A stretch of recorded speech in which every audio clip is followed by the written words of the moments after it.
Kagan has been like a think tank person the whole time. However, his wife is Victoria Nuland. And, just kind of one interesting thing on that before we get rolling. Throughout the Trump administration, any time that, what's his name, George Conway said anything bad about Trump, they made it a whole family issue with Kellyanne Conway and got the daughter involved in all this.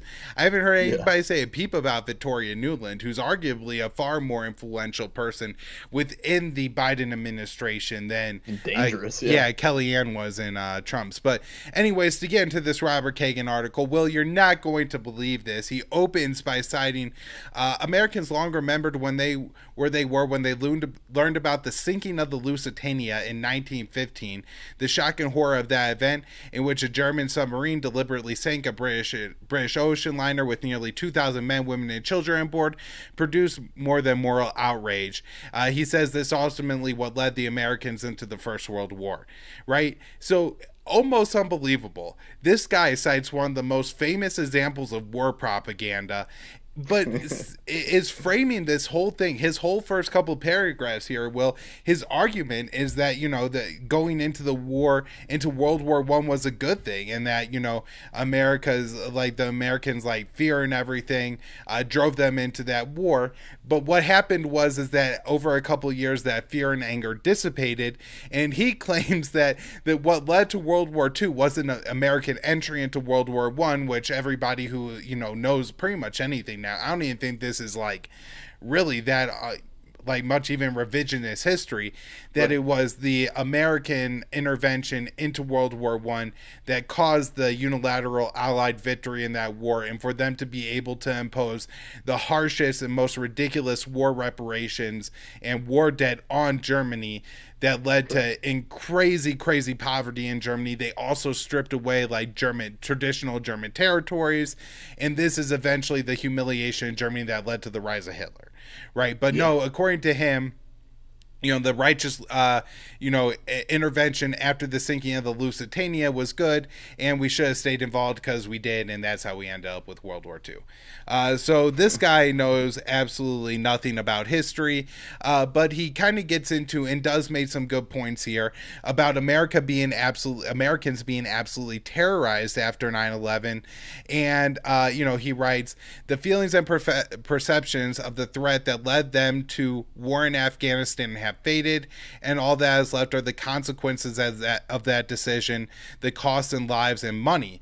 And it's absolutely interesting to me, Will, that he's almost admitting that we went in, we made this decision, like an emotional decision in Afghanistan to go in, and now we're left with the consequences. But he's saying that no, we just need to be back on our emotional outrage and high to continue this war, is ultimately what he ends up arguing for here. So, I mean, there's so much in this article, Will, and I wish I could hit on every single lie that he has. But he talks in here about the fear that was created by, the WMD narrative and stuff like that, which is absolutely unbelievable because, again, this is a well-known war propaganda narrative. There was no WMDs in Iraq, and even if there was, Saddam Hussein didn't have any ties to Al-Qaeda. Right. He was never going to give a nuclear weapon to Al-Qaeda to blow everybody in the United States up. I remember, being a kid growing up in this, Will, it started when I was 11 years old. Every football game, every shopping mall, every Christmas, every Thanksgiving, every parade, every 4th of July, every Memorial Day, every Veterans Day, every election. Warning, somebody could give a bomb to a terrorist and they could blow everybody up. And so for that reason, we have to go into Iraq. And in fact, one of the lies that I actually remember as a kid that terrified me was from Bob Kagan and Bill Kristol when they said that Saddam Hussein was helping extremist terrorist training camp in Iraq with a 707 practicing hijackings, and it was filled with non-Iraqi radical Muslim men. Just a straight up lie that they published, right?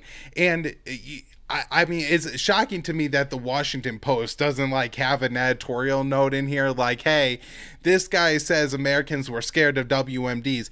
Part of the reason they were scared is because of the lies that he was telling Right.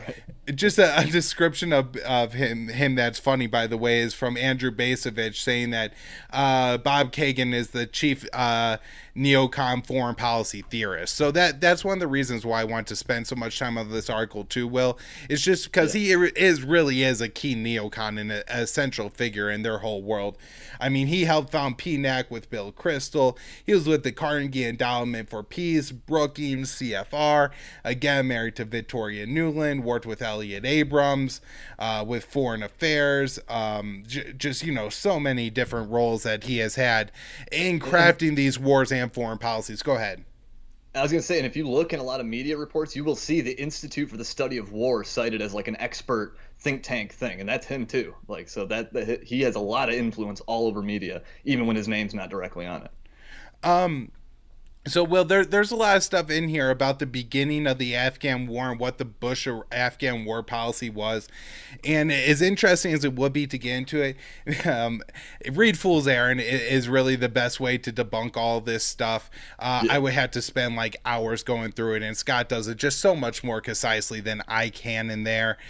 He cites polling, and basically, Will, any time that he wants to justify something that he did that was bad, or justify a war that didn't turn out well, he's like, well, Americans supported it. But anytime he wants to do something that Americans don't support, he say, well, it doesn't turn out well because Americans didn't support it, like leaving the war and stuff like that.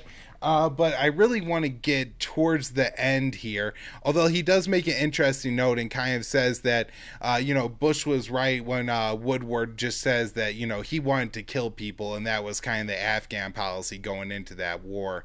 And it's just, kind of is very similar to, what we see in the U.S. nation building effort in Libya, where here in Afghanistan, you have him talking about that the Bush administration would have been happy with any stable non-Taliban government in Afghanistan. And he just says that without realizing the big issue is that there is no stable non-Taliban government in Afghanistan.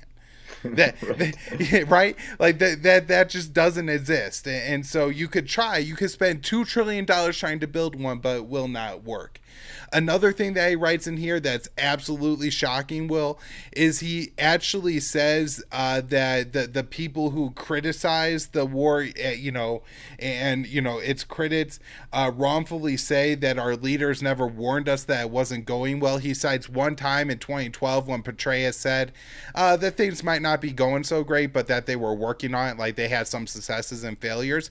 But he writes this in the Washington Post that published the Afghanistan papers, where you have U.S. officials like Donald Rumsfeld saying, we didn't know who we are fighting in Afghanistan, or Douglas Lute, who was a general, calling it a self-ligging ice cream cone. I believe he's the one who said we didn't have a foggiest notion of who the enemy was, or other officials saying that every time that they were producing statistics that showed the war was failing, they would just switch and come up with new statistics and stop measuring the old stuff.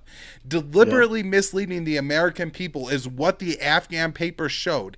And the Washington Post allows Robert Kagan to write that didn't happen in their own paper. I don't understand how you could have a paper and allow that to happen. Yeah, it's incredible. It's incredible that these people continue to have credibility at all. That could have been said 10 years ago. I think that they had completely lost all credibility. But yeah, just they continue to have these spots, these nice cushy spots. If he wants to publish an op-ed in one of the top newspapers in the country, go ahead, no problem. That's not an issue for him. Yeah.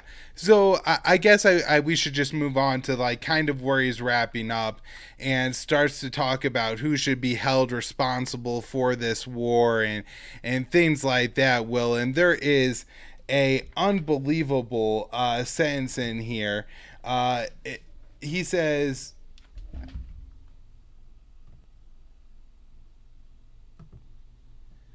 why does every American setback have to be a morale detail, a search for scapegoats, and an indictment of an American foreign policy in general? So, Will, the guy who is partly responsible for all of this, for 9/11, because he was advocating for the foreign interventions before it that led to the eventual blowback. I mean, he wanted to overthrow Saddam. But since that didn't happen, we end up with the blowback 9/11, and now he's saying that we shouldn't be looking for scapegoats. We shouldn't be looking for a larger lesson of this war. We shouldn't be reassessing our foreign policy. He just wants us to stay the course and not learn a single goddamn thing from this. It's infuriating that, again, that he's allowed to write this. Or I guess the other thing is if you're the Washington Post and you're going to run something like this, you better allow Matthew Ho, Danny Shergen, Daniel Davis, somebody in that category to write an article in response to this thing, because there are just so many lies packed in here. I probably hit on maybe a quarter of the outright lies in this article, or things that are just misleading, like framing the whole start of the Afghan war without mentioning that the Taliban offered to hand over Osama bin Laden and surrender, pretending like that didn't happen, just completely conflating Al Qaeda and the Taliban, and just saying that the Taliban, are going to open a safe haven for the for Al Qaeda. But I want to mention the last paragraph of this article. He says, when Americans went to war in 2001, most believed that the dangers of inaction had become too great. The threats of both international terrorism and weapons of mass destruction were growing, and that serious efforts had to be made to address them. Today, Americans increasingly believe that those earlier perceptions were mistaken or even manufactured. With America's departure from Afghanistan, we begin to learn who was more right. So a couple things here that are very problematic. Of course, the obvious one is that, you made up a bunch of lies and scared Americans into this war. So they were manufactured. And he almost kind of admits it here, but not really. It's kind of crazy that he does that. But then now he's saying if anything bad happens, Will, it's the fault of the non-interventionists. It's the fault of the people that want to stay out of this war. That's a really disturbing trend. Now, one of the things actually I forgot that is actually the sentence before this that is one of the most sociopathic things I have ever read. If someone had told Americans after 9/11 that they could go 2 decades without another successful attack, but that it would cost 4,000 American lives and $1 trillion, as well as tens of thousands of Afghan lives, they would have rejected it as too high. Likely not. So he is saying that if Americans could look at what the Afghan war was in 2001, they would have signed on to it. It's absolutely ridiculous and not true. Also, he undercounts everything. It's 2.3 trillion. It's far more than 4,000 American lives, and it's far more than tens of thousands of Afghan lives. But it's just absolutely sociopathic that he thinks that, we could kill Afghans as long as it, prevents terror attacks in the U.S., which it doesn't even do that. So I don't know, Will, if you had anything else on this article, but it took me quite a while to read it because I was a little heated when I was reading that. Yeah, I haven't even read the whole thing in full. I've just skimmed over it a little bit. But yeah, just some of those arguments there are absolutely ridiculous. Like, ask Americans now, and I'm pretty sure I don't know if it's a majority, but a large plurality does not think that those costs were worth it. So, I think it's more important to ask them after the fact than before. But even if, I don't know, like, I just completely reject that whole thing. Oh, yeah, if you would have presented these costs to the American people and said, is this worth it? I don't even buy that. But then, he vastly understates those costs. If you included the full costs in there, I'm not so sure they would have, would be okay with it. I don't know if they would be okay with it as is. Only 3,000 Americans died on 9/11. You're killing more since then. Also, right. This whole there's no major attack thing is absolutely ridiculous. As Scott Horton points out, the 9/11 attack was, the 1 in a million shot that they actually got through and were able to pull off something that successful. But there have been several attacks in the U.S. and hundreds of people have died in the years since. And in Europe, I think even more with like the Madrid bombings and the what was it, Death Eagle concert in France, and the Ariana Grande concert in the UK and things like that. But not to mention the entire Islamic State, like us being there didn't prevent them from arising, Right. Well,